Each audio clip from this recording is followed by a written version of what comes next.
Hi, and welcome to the Money Tips No One Told You podcast, presented by First Pioneers Federal Credit Union. Here at First Pioneers, we're passionate about helping not only our members, but our community become financially successful. That success often starts with basic knowledge, things like knowing how different account types work, to understanding terminology, or even tips that make your life easier. The more you know, the more success you will have as you handle your money and your finances. Let's get started. Hi everyone, this is Heather with First Pioneers Federal Credit Union, and I am joined today by a very special guest, my beautiful coworker, Melissa. She is the Risk Assessment Officer here at the Credit Union, and we are going to talk about scams because they seem to just be growing. So first, hi, Melissa. Hey, Heather. Thanks for having me on. Yeah, I'm excited. This is an unfortunate thing to talk about, but we're hearing so much about scams and they just seem to be growing. It just seems to be more and more all the time. Yeah, and definitely with technology, the scammers are definitely getting smarter in how they are sucking people's money out of their life savings, millions at a time. Oh my gosh. And it's just so sad. Some of the people that I've seen get taken by a scam truly do lose a lot of money, or money that was, I guess, very important. It was for something else. Or I mean, I guess money's important for everybody, but I've seen people lose life savings. I've seen them lose, it was their tuition, their car payment, Mortgage their payment. yeah, just seems to be everything. So it's a very scary thing, and I've seen very savvy people get taken by hmm scams. So, um, tell us a little bit about some of the ones that are going on right now. So one of the more popular ones that is really common right now is just the run-of-the-mill Nigerian prince scam. And everyone remembers getting those letters or maybe an email or something, and you send them $300 and you get like $3 million or something like that. Well, now it's still very similar, but people will go on dating apps, on social media, um, and they find these people that are just unfortunately very lonely sometimes, and they latch onto them. But what's crazy is sometimes they will talk to these people for, it could be a few days, weeks, months, or like a year, before they even actually ask for money. So they're building the trust of these victims so that they will trust them enough to give them money if they ask for it. And so how it starts is, the scammer will say, "Oh yes, this is what I look like, and I'm working in such and such country for work, and I need money for whatever." And they usually get it. I mean, it takes a lot of work on their part, because sometimes they have to call up to like 200 people a day, and sometimes they might get one or two that actually click and send them money. Oh my gosh. And so people are using it as a romance scam, I Yes, guess, and because all these people are people, lonely. the one of the stories that I saw on this show that I watched about these scams, it was this guy, it was a guy and a girl that were out of, they were from Jamaica. And whenever it was the guy was talking to the victim, he was the one that's typing on the computer or texting. But whenever the victim wanted to call his, who he thought was his fiance, um, it was the girl that would talk. So he's thinking that he's in love with this woman on the phone, and he's actually in love with a man who is in turn actually really in love with him, but he can't tell him at this point. And this victim has sent him upwards of $20,000. So how are they reaching out to the victims? Is this emails? Is it phone calls? So what happens is they a lot of times it's call centers. So in call centers, they'll have call centers that are like Jamaica, they speak English. And so they have call centers for American and European companies. So with these, and they're legit call centers for companies. But what they do is they get those names and addresses, like what they call lead lists. So you have all your information. So it's like political surveys, debt collectors. So they get these lists and they sell them on the black market, like underground. And so you buy these lists. You also buy these what they call scripts, where like a little script of how you scam these people. And now I will say the ones from the poorer countries like Africa or there's another one in, like I said, Jamaica. These people are doing it for survival, not the ones at the top, but this is how they are just trying to feed their kids and whatnot. And for the most part, they don't really feel bad about it. So it's they consider it an actual business. Yes. Wow, that is so. Do you think it's more the older population that's being sort of Yes, taken definitely in? older and definitely American, because they said that Americans tend to be lonely, I guess, and also Americans like free stuff. So that kind of brings me back to the whole lottery thing. You know, they one of the stories, it was this guy who his big sell is he calls these people from these lead lists, and he says, "Hey, you just won a 2022 Mercedes Benz," and he goes as far as to mail them an actual key, like a car key in the mail. But I mean, it's a fake car key. So they're like, he says, once you get this key, that's you can use that envelope or whatever to mail the processing fee, which would be like between $200 and $400. And that's it. They're never gonna get a car. But they're like, Wow. Americans like free stuff. So they think even though they didn't enter anything, that this is legit. So it's probably an easy way to prey on them because maybe, oh, well, I may have signed up and just forgot about it or something. Mm-hmm. Mm-hmm.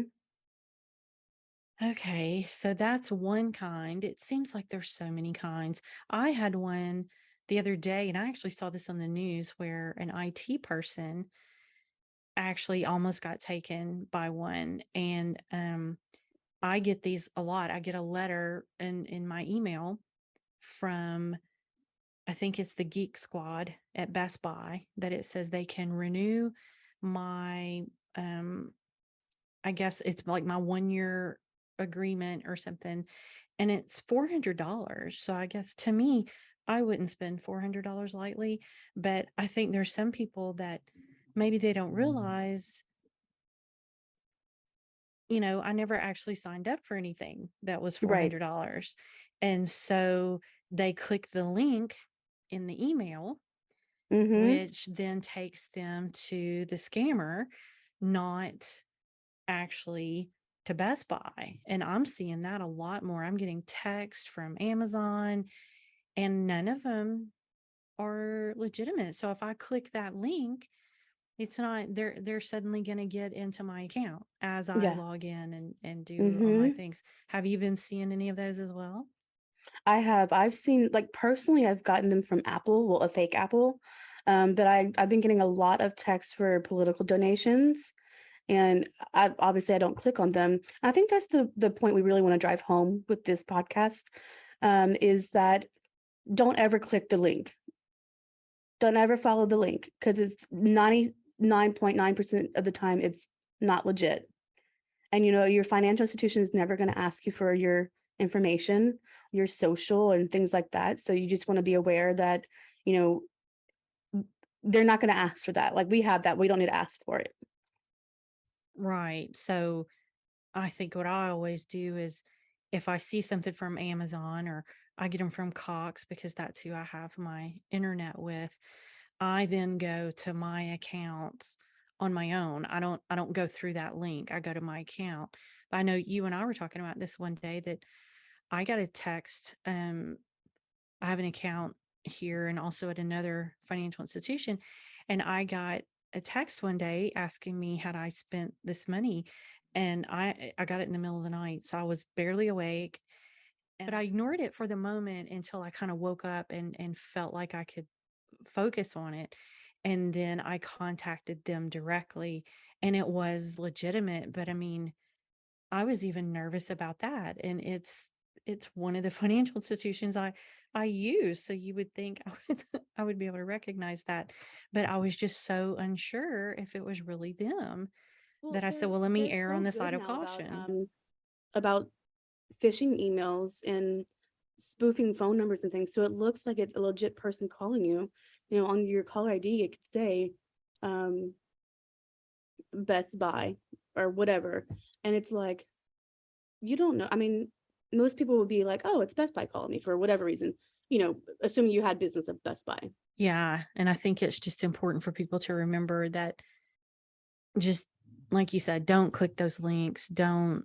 And it's not that you you want to lose your trust in everyone and everything that you Right. get, but I think you just have to be aware and do the things you need to do to protect yourself, so that people aren't getting your passwords and things like that. It's best to just go to the source and find out, hey, do I have a delayed order from Amazon, or did I indeed have a check that you're questioning or something like that? So, not that long ago, I recall some people here coming in and they had issues with receiving a text that offered them a way to make money by wrapping their car. And so the Mm-hmm. person was offering to, I guess, pay them, or they would sort of advertise for them with their car, but it ended up being a scam. Do you remember what the deal was with that one? I do. I remember it happening because I know it happened to a few of our members. And I want to say that they sent you like $3,000, like a fake check that you deposit. So, and then I don't know if you actually wrap your car with the advertisement or not, but and then you were supposed to send them like $300. So essentially it's like you're gonna get 3,000 and cash it or deposit it into your account. And then all you have to do is just send me 300. And I think they would ask for gift cards or Yeah. something like Oh yeah, yeah. that. Gift That way cards are a you big had to one. go purchase it, and then, you were out the money that way. Yes. So there was another type of scam that I came across whenever I was researching for this podcast. And it may not be everyday people, but it could be. And it's fraudulent investments scams. And it's really big out of Israel. You know, their statistics say that they have between 5 and 10,000 fraudulent businesses that run, and it's basically like a fake call center that you're just cold calling these people from these lead lists, and you are asking them to invest in these exciting opportunities, and they really do show your money going up, so it gets you to keep putting more in. And then once they get a sense that you were like being a little skittish, they pull the rug out from underneath you and they take your money and they disappear. Oh my gosh, so that really does sound legit when it comes Yes. across. And actually what's crazy is they go as far as, what they do is, if you, so say I go on Google and I Google um, financial investment opportunities, they have fake websites or fake ads that will pop up, and it'll be a whole website and it's completely fake. And that's how they get you. Because it looks, I saw an example of it and it looked, I mean, I wouldn't know the difference. It looks like everyday people just investing their money. And another one that, if it's not actual money, but like cryptocurrency is really big too. And that's, people are losing millions and millions of dollars. I think I read a statistic on the FTC's website. It was something like in, I think last year in 2021, the FTC data shows that there was $547 million reported lost. And that's over about 2.5 million consumers. The Money. last like 5 years, they said the total loss reported is upwards of $1.3 billion. That is just insane. That is. It's insane. So if people feel like they've been scammed, what do they do? And if it's with your account information, obviously you talk to your financial institution so that they have an idea of what's going on. you can file a police report, and you can also file a complaint through the FTC's website. Now, if it's these fake companies, there's really no way of telling where they are, because a lot of times they'll say that they're located, in one country when they're actually in another country. And it's not really just individuals. A lot of it is like mafia or cartels that have these rings that do this. So it's not like it's one person a lot of times. I mean, some of in the poor countries, it is just they're individual, but a lot of times they'll work under an umbrella criminal group. So I guess that's pretty in depth. That's pretty intense to think that it's an organization that big that's doing this. And I'm guessing that law enforcement is having a difficult time, stopping them or finding them, probably even. It's not because I don't know a whole lot about technology, but they have all those ways that you can like ping off of all over the world. So it's very hard to track where these people are doing this from. Yeah, it's easy to hide online when you use things like VPNs and things like that. I mean, it's very easy to hide yourself, so that it's hard to find out where the source is. If you receive a check in the mail and you don't know where it came from, you can always bring it to your financial institution, and we can look at it for you, and we can kind of see if we think it's legit. But 9 times out of 10, if you don't know where it came from, and you didn't know that you were going to be getting it, it's going to be fraudulent. And in these cases, what a lot of times we do for our members is, if we think it might be suspicious or just in case, we can place it on an extended hold, because that way it's not available for you to use. And if it comes back, which in these cases they do, then the money's not spent. So you're not out any money. Some people might get upset if we put their checks on hold, but we do it for the members so that they don't get ripped off, Yeah, and that's a very important thing. I've seen people do that where they don't understand, well, why are you having to put a hold on the check? And it's to make sure that check is good, because when you send it back to the financial institution it's written on, if it's not a good check, then it's going to come back. And if you've spent that money, you're just out the money. You're going to be out. And we've seen that happen here on more than one occasion. So I always tell people, if you're ever hesitant, if you don't know, ask the question of people. Don't get yourself in a situation where you feel like, you're on an island and there's no one to talk to. I think there are people you can ask about these things. A few of the other types of scams that we come across, that maybe are, I don't want to say more common, but like obviously like identity theft, the imposter scams, meaning like you get a phone call saying, this is Mary from ABC Credit Union. We need your account information so that we can go ahead and process this transaction. No, we're not going to do that. That's fairly common-ish. We have wire or money transfer fraud. It's kind of similar to really any of these scams. If you're sending money and it's not for a legit reason, or like you think it's for a legit reason, like even if you're buying something, you always just want to make sure that you know exactly who you're sending money to, and that if you're buying something or you're getting some sort of service or good, that it is legit. That's a very good point. I've seen people also, especially with older people or people that are easily confused, they'll, okay, well, I was trying to pay you and it didn't go through.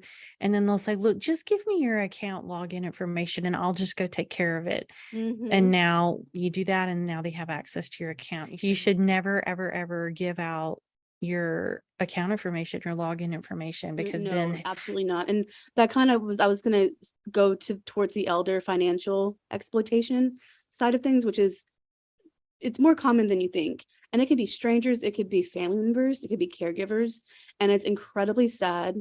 And these people depend on other people to help them a lot of times, and people are selfish. As far as it being a stranger, one of the ways that they do it is they call it the grandparent scam. And they call some elderly person and they say, hey, this is like so and so, this is Greg, your grandson. I'm in a lot of trouble. I'm in jail and I need money for whatever. I just need you to wire it to me. And if they're old enough and they're not in their right sound mind, they don't know if they're talking to the real Greg or some stranger. So they want to help their kid or grandkid who's in trouble, and they send them this money. Well, if it happens once, if they got away with it once, maybe they'll forget this happened and we'll try it again in a few months. That actually happened to my family. My in-laws got a call about my nephew, and that he was out of state. He had traveled out of state. He had run into trouble. And this was, I think they said they were from a sheriff's office or something, and they needed a certain amount of money to clear it up. And of course, she kept asking questions that they wouldn't answer or they couldn't answer. And so, because she knew it wasn't true. And so she was savvy enough, like I said, to ask the questions and try to sort of trip them up and get them to tell her something. And eventually, I think they hadn't succeeded, so they eventually hung up. But I mean, she knew that he was at work. She knew he was in town. So, and we're not even sure how they got their number or why that even happened, but they knew a lot of information. They knew his name. They knew what towns. They knew a lot of things. They knew enough about us to make it sound legitimate. It's very scary how much information you can find on people on the internet. I mean, you can find a lot of information, and I'm talking just for free. There's a website that you can pay for, and you get even more information. It's crazy to me. Yeah. So even though someone knows a lot about you, that they could have just paid for a background check somehow. That doesn't mean that they're a legitimate place or that it's a legitimate concern that you should worry about. Yeah. I just remembered one of the examples. And it was this woman, her husband had died, and it was a romance scam, and she sent them like however many thousands of dollars, and only thing she had left was her wedding ring, and she sold it to send them the money. And it's like, how do you even do that to someone? And they don't seem to really have any care or any emotional. Because as far as they're concerned, now I'm again not the people at the top of these rings, but lower downs. It's like, no, because they're just trying to survive, and so they'll do whatever they need to do. And it's just become they even said that they make more money doing scams than dealing drugs, which is crazy because drug dealing is a big money market. That is really insane, especially when you hear and see the statistics about drugs and drug trafficking and whatnot. That is amazing that it's that bad.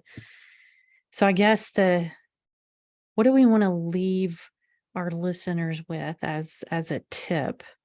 Good to be true than it is. Yeah, I guess just always be careful. And we don't want people, like I said, to lose their trusting nature, but do your due diligence if you're purchasing from anyone online, especially if it's it can be anything, but a larger big purchase that's like a lot of money to most people. You want to make sure that it's legit. And if you ever have any questions, you can always call your local financial institution and they can help you. They have lots of resources there. And if they can't help you, then they'll find someone that can help you. Absolutely. Because we don't want to see this happen to anyone, our members or anyone. It's hard for their money and they shouldn't lose it like that. And how many times do I say this on this podcast? If you have questions, if you need help, that's what we're here for. We're here to help you with anything that we can as far as keeping you financially healthy. Yep. Well, thanks, Melissa, for joining us today. This is a lot of really great information, and I hope that we've helped our listeners, our members in some way so that maybe they can avoid some of these crazy scams that are going on out there. Well, thank you, Heather, so much for having me on. It was really, really interesting to research for this podcast. I will say that.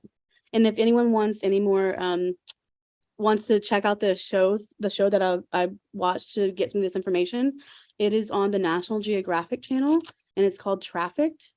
And the episodes I watched were on romance scams and just scams in general. But there's lots of different variations on there. Okay. And I'll make sure I include that in the show notes, as well as a couple of the other things that you talked about, FTC and those kinds of things. We'll make sure that we drop those in the show notes for anybody that's interested in those. Thanks again. All right. Thanks, Heather.